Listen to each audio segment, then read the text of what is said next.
Hi everyone, welcome back to the channel. In this lesson, we will look at homographs.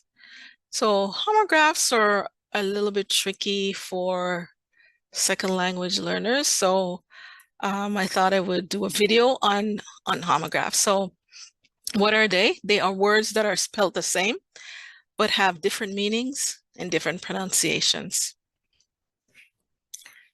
So usually when I give students this list to read from, and let's say we look at the first sentence, students would read it something like this. The bandage was wound around the wound. So, not exactly correct. And the second one, the farm was cultivated to produce. So, not correct either. So, let's look at the following slides and we'll hear the pronunciation for these words and see their meanings. So the first sentence we have here, he says, the heavy wind caused the rope to wind around the pole. So we have wind, W-I-N-D, and wind. So the wind, so we can see the wind blowing the tree, so the breeze, and then is causing the rope to wind around the pole. So it's wrapping around the pole. So that's wind, right? So hopefully that's clear so far. And then the next one, the bandage was wound around his wound. So not wound around his wound, wound. So wound is the past tense of wind. Remember, we just saw wind on the previous slide. So wound is a past tense of wind. And then wound is an injury. So we see this person has a wound on the hand. So let's move along. Number 3, so the farm was cultivated to produce produce. So to produce something, you manufacture or you make something, and produce are things that have been grown from farming. So you see your produce. And when you go to the grocery store, you get your produce from the produce section. So produce and produce. So the next one is, it says the dump was so full that the workers had to refuse more refuse. So refuse means to reject or not accept something. And then refuse is garbage or trash. We see here. And then the next sentence, we must polish the Polish furniture shown at the store.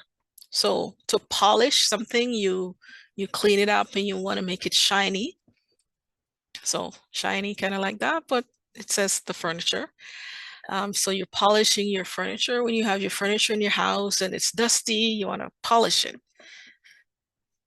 And then Polish is the language that is spoken by people in Poland, or you also call the people Polish, the people in Poland, Polish.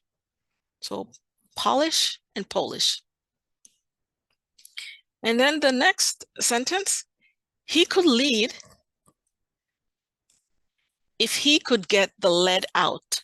So lead, to guide or to show the way. So like here, you're leading someone.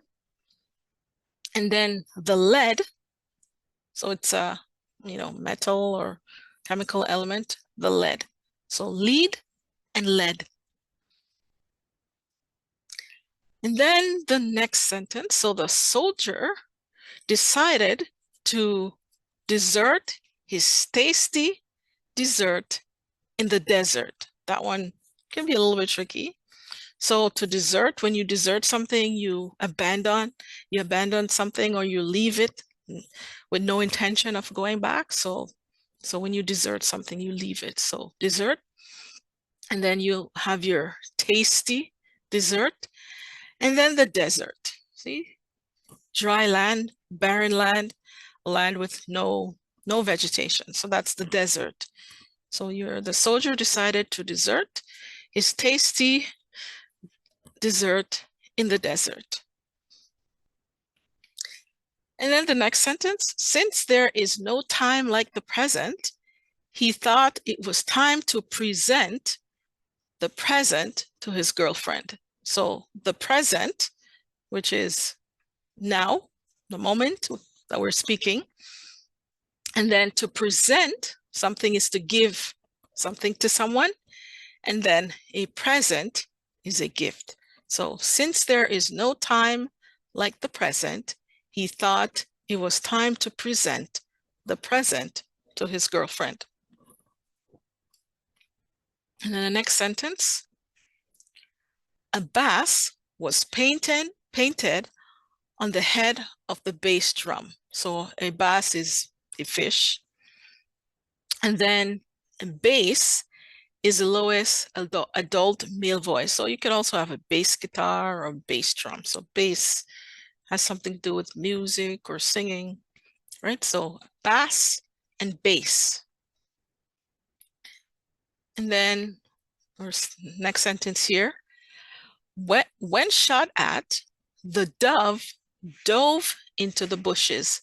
So the dove, as we can see here, is a bird, beautiful bird. And dove is the past tense of dive. So thank you for listening. There will be a part 2 on homographs, and I guess I'll see you in the next video.